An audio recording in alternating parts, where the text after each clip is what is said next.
Hey guys, let's get more news about Dallas, but first, don't forget to subscribe and leave your like.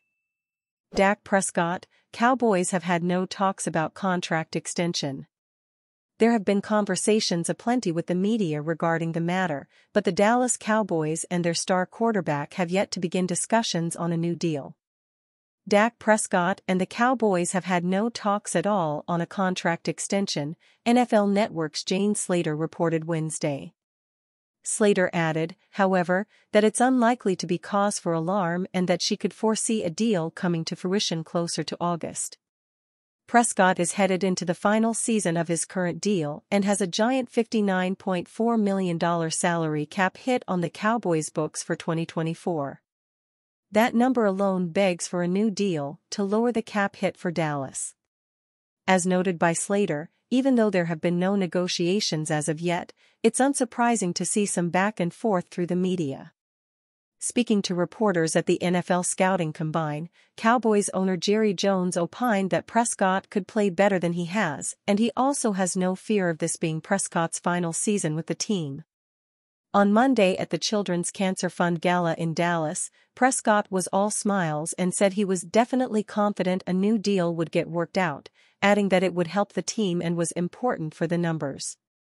With free agency kicking off next week, the Cowboys have that to deal with along with endeavoring to lock up wide receiver CeeDee Lamb and linebacker Micah Parsons on long-term pacts. Dallas is also expected to let running backs Tony Pollard and Rico Dowdle hit free agency, leaving a relatively barren RB room. Slater added the Cowboys have interest in Texas running back Jonathan Brooks and could potentially look to sign a veteran back. Thus, as many headlines as Prescott's situation will command, the Cowboys have a balancing act ahead. And apparently, at least with Prescott, they've yet to get started.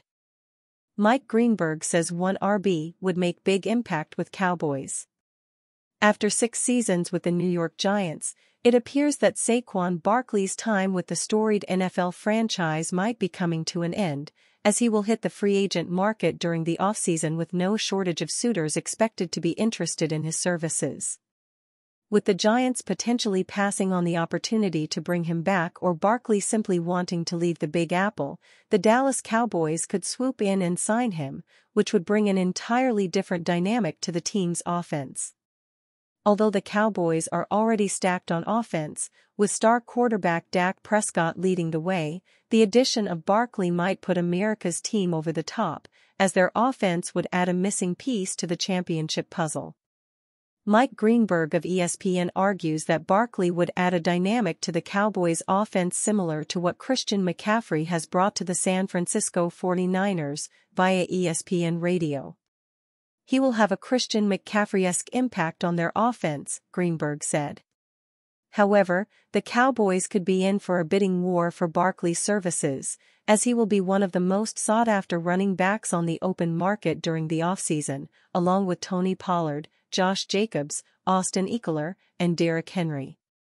Although all of these running backs bring something different to the table, Barkley will be an intriguing free agent as he can change the dynamic of an NFL offense, which many playoff teams will be looking for in free agency.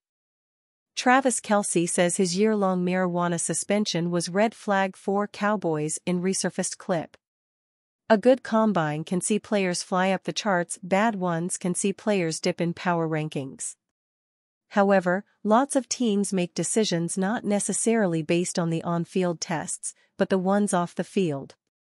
Front offices meet with countless prospects throughout the combine for interviews, some of which have turned infamous with some wild questions. For Kelce, one interview was practically over before it started. A clip of Kelce explaining his bad interviews at the Combine has resurfaced on social media. Even though it is a year old, it still offers insight into how some of the interviews go for highly touted prospects. At the Combine, I had some bad interviews, Kelce said on his podcast with his brother, Jason. However, one in particular seems like one the team wants back. The Dallas Cowboys, they were kind of pressing me about having this red flag of missing a year.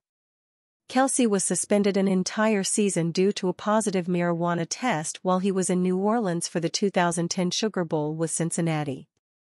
Despite Kelce trying to convince the Cowboys they had no reason to be concerned, the interview ended really fast.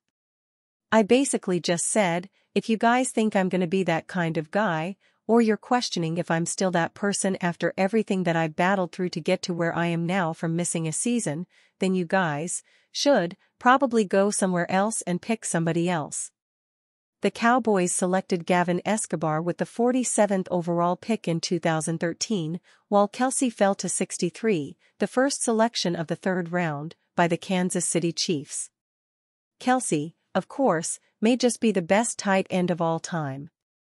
Escobar, meanwhile, was out of the league by 2017 after playing just 62 games with the Cowboys, catching 30 passes for 333 yards and 8 touchdowns, something Kelce can do in a several-week span. Travis Kelce was seen getting emotional during Jason Kelce's retirement press conference on Monday, and those emotions came back up during this week's episode of their hit podcast, New Heights. The Kelce brothers have never been shy about holding in their emotions, and that continued on the podcast when they were speaking about Jason Kelce's decision to call it quits after 13 years. Travis Kelce let the tears flow while talking about how much his older brother means to him. Jason Kelce's NFL career came to an end Monday when he announced his retirement from the league. He spent his entire 13-year career with the Philadelphia Eagles, winning 1 Super Bowl and being named a first-team All-Pro 6 times. Kelce wept throughout his announcement as he talked about his path to the NFL and his legendary tenure with the Eagles. His younger brother, Travis Kelce, was in attendance at the press conference and could be seen shedding tears as well. The two brothers are extremely close, and this was clearly a tough day for both of them. The Cleveland Cavaliers honored brothers Jason Kelce and Travis Kelce on Tuesday night with a bobblehead featuring both NFL players.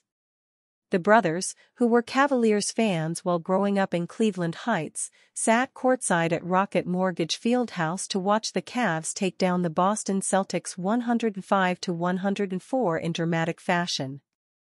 During a stoppage in the game, Cavaliers mascot Moondog walked over to the Kelce brothers holding 2 beers. They took it from there. The elder Jason appeared to finish his beer just a split second before Travis gulped his down, perhaps emulating the tight end's pop star girlfriend Taylor Swift's feat at Super Bowl 58. Jason Kelce officially retired from the NFL on Monday after 13 seasons. Travis Kelce, fresh off a Super Bowl win with the Kansas City Chiefs, will prepare for his 12th season and begin the chase for his 4th championship. And you, fan, what do you think of the situation, Travis Kelce? Leave your opinion in the comments.